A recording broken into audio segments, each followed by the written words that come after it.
అడుగు పెడితే రక్తపాతమేనా, ధర్మయుద్ధమేనా తిరుమలలో?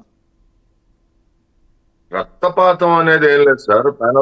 ముందుగా ప్యానెల్లో సభ్యులందరికీ ఉమ్, శుభోదయం తెలియజేస్తూ, మీకు కూడా శుభోదయం తెలియజేస్తూ, రక్తపాతం అనేది కాదు. ధర్మబద్ధంగా జగన్మోహన్ రెడ్డి ముఖ్యమంత్రిగా ఉన్నప్పుడు చలామణి చేసుకున్నారు టీటీడీలో. టీటీడీ అధికారులు రిజిస్టర్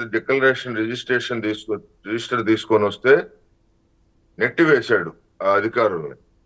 అంటే ఒక గుడికి సంబంధించిన పద్ధతుల్ని ఆయన నెట్టివేయటం జరిగింది. అంటే గుడిలో పద్ధతులు నెట్టివేయటం ఏంటి?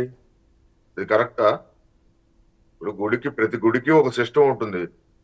చెప్పులు వేసుకొని వెళ్తామా గుడికి? లోపలికి రాణిస్తారా? వెళ్ళొచ్చా? మన మనసు ఒప్పుకుంటుందా?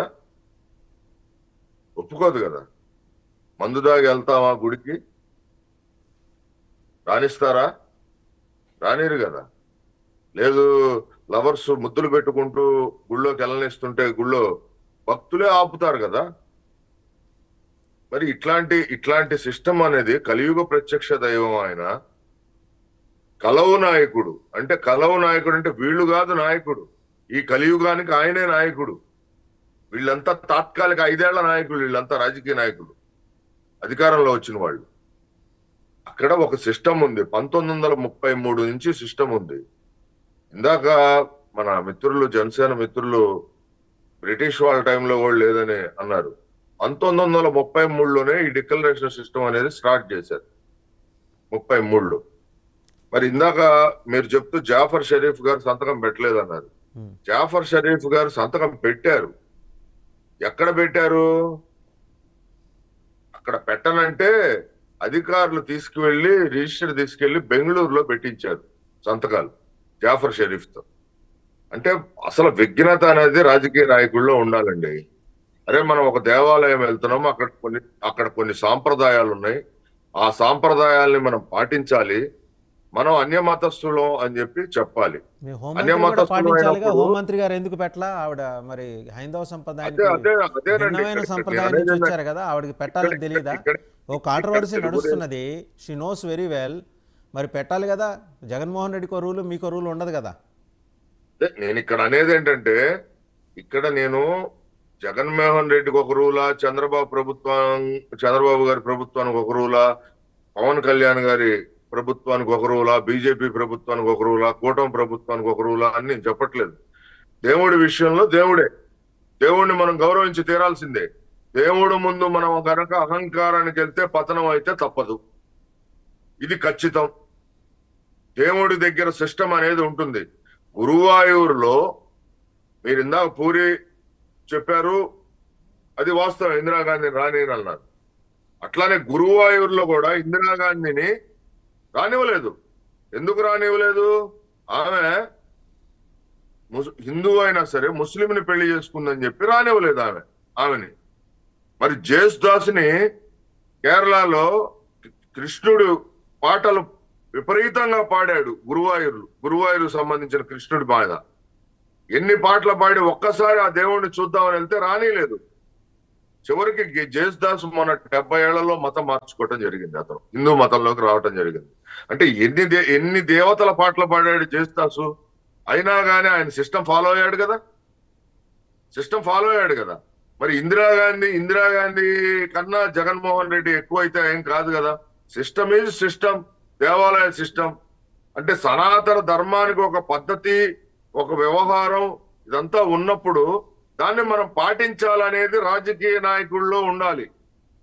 ఆ రాజకీయ నాయకుల్లో లేకుండా నేను ముఖ్యమంత్రిని, ఆ ఇష్టం వచ్చినట్టు నేను చేయగలుగుతాను, నేను చేస్తాను అని చెప్పి అహంకార ధోరణితో వెళ్తే, రాజశేఖర రెడ్డి ముఖ్యమంత్రిగా ఉన్నప్పుడు కూడా రిజిస్టర్ తీసుకొచ్చి పెడితే రాజశేఖర రెడ్డి కూడా ఇసిరి కొట్టాడు.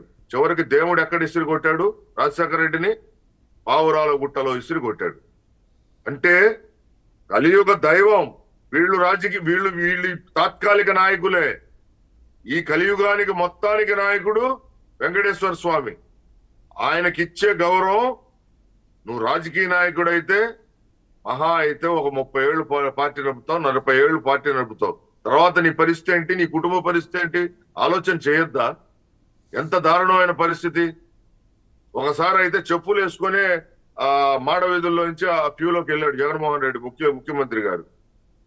అదంతా మీడియాలో వచ్చింది. తర్వాత ఏదో తప్పు తెలుసుకొని చెప్పులు ఇచ్చేసి వెళ్ళటం జరిగింది. ఈ రోజున ఎందుకు అంత పంతం? నిజంగా అయితే ఆవు నెయ్యి కల్తీదా కాదా అనేది తేలేదాకా నువ్వు ఒక పార్టీ అధ్యక్షుడిగా, మాజీ ముఖ్యమంత్రిగా నీ హయాంలో ఈ పొరపాటు జరిగిందని చెప్పి అధికార పార్టీ వాళ్ళు, రాజకీయ పార్టీలు, హిందూ సంఘాలు అన్ని కలిసి నీ మీద వేలెత్తి చూపిస్తున్నప్పుడు నీ ప్రభుత్వం మీద నువ్వేం చెప్పాలి? నిజంగా గనక తప్పు జరిగి ఉంటే, నేరం జరిగి ఉంటే గతంలో పనిచేసిన మా ప్రభుత్వం దానికి బాధ్యత వహిస్తుంది. భక్తుల మనోభావాల్ని మేము కాపాడుతాం. ప్రపంచవ్యాప్తంగా ఉన్న కోటాను కోట్ల వెంకటేశ్వర స్వామి భక్తుల మనోభావాల్ని అని పాజిటివ్ వేలో చెప్పి ఆయన ఒక నాయకుడిగా సమాజంలో ట్రీట్ అవ్వాలి తప్పితే, ఈ రోజున ఆయనకేదో 40% వచ్చిందని, ఈ % తోనే నేను పెద్ద నాకు నా వెనకాల ఒక 40 సరే, మంది మీ జేఏసీ వస్తారని ఏం చెప్పి చేయబోతుందని చెప్పండి. ఆయన ఏం చేయబోతున్నాడు ఆయన చెప్పేశాడు. ఆయన సాయంత్రం చేరుకుంటున్నాడు. మరి టెంపుల్ అథారిటీస్ ప్రోటోకాల్ ఇస్తారా లేదా సాయంత్రానికి కానీ మనకు తెలియదు. అసలు ముందర రాణిస్తారా లేదా, రాణిస్తే ప్రోటోకాల్ ఇస్తారా? ఒకవేళ ప్రోటోకాల్ ఇస్తే ఆయన్ని పద్మావతి గెస్ట్ హౌస్లో బస్ చేయడానికి అనుమతిస్తారా, లేదా ప్రైవేట్ గెస్ట్ హౌస్లో దిగుతారా? రేపు పొద్దున 300 రూపాయల క్యూలో వెళ్తారా, లేకపోతే పొద్దున్నే వెళ్ళి 10 గంటల 20 నిమిషాలకి ఆయన దర్శనం టైం పెట్టుకున్నట్టున్నారు. ఆయనకి ఏమైనా ప్రత్యేకమైన దర్శనం ఏమైనా మీ ప్రభుత్వం ఏర్పాటు చేస్తుందా?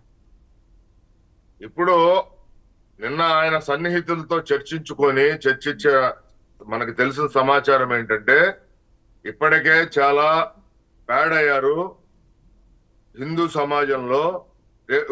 ఆ 40% ఓట్లో కూడా హిందూ ఓట్లు ఉన్నాయి. మరి వీళ్ళు కూడా జారిపోయే పరిస్థితి రేపు నెక్స్ట్ వచ్చే ఎలక్షన్ నాటికి మీరు చేసే దీనివల్ల సెల్ఫ్ డిఫెన్స్ లో పడటం జరిగింది. కాబట్టి ఆ సెల్ఫ్ డిఫెన్స్ లో నుంచి బయటికి రావాలి అంటే డిక్లరేషన్ లో సంతకాలు పెట్టమని చెప్పి ఆయనకున్న ఓటరీలో ఉన్న సన్నిహిత వ్యవస్థ చెప్పినట్లుగా మాకు సమాచారం ఉంది. ప్లస్ ఆయన తలనీలాలు కూడా సమర్పించుకుంటే నువ్వు ఈ ప్రాబ్లం నుంచి మీరు బయటపడతారని చెప్పి జగన్మోహన్ రెడ్డి గారికి సలహాలు ఇవ్వటం జరిగింది. సరే, ఆయన సలహాలు పాటిస్తాడా, లేకపోతే ఆయన ధోరణి సమాజం అందరికీ తెలుసు. ఆయన ధోరణి ఎవరి మాట వినడు, సీతయ్యలాగా అనమాట. ఆ సీతయ్యలాగా వెళ్ళే ఈ రోజు 11 సీట్లు వచ్చినాయి ఆయనకి. అందుకని మనకు తెలిసిన సమాచారం ఏంటంటే, అలిపిరి నుంచి కాలినడకన ప్రోగ్రామ్ ని క్యాన్సిల్ చేసుకున్నాడు కాలు నొప్పి పేరుతో. మనకు మాకు జేఏసీకి తెలిసిన సమాచారం కాలు నొప్పి పేరుతో. మీ జేఏసీ మెంబర్స్ వెళ్తున్నారా అక్కడ, అలిపిరికి చేరుకున్నారా ఆల్రెడీ? ఖచ్చితంగా జగన్మోహన్ రెడ్డి గారిని అడ్డుకొని తీరుతాం. ఆయన ముందుగా నేను డిక్లరేషన్ లో సంతకం పెడతాను, వెంకటేశ్వర స్వామి వారి సాంప్రదాయాలు, టీటీడీలో ఉన్న సాంప్రదాయాల్ని ఖచ్చితంగా నేను పాటిస్తానని చెప్పి ఆయన గనక ఒక ప్రకటన చేస్తే తిరుమలకి ఆహ్వానిస్తాం. మేమేమి ఆహ్వానించకుండా అడ్డుపడటానికి మేమెవరు వెంకటేశ్వర స్వామికి?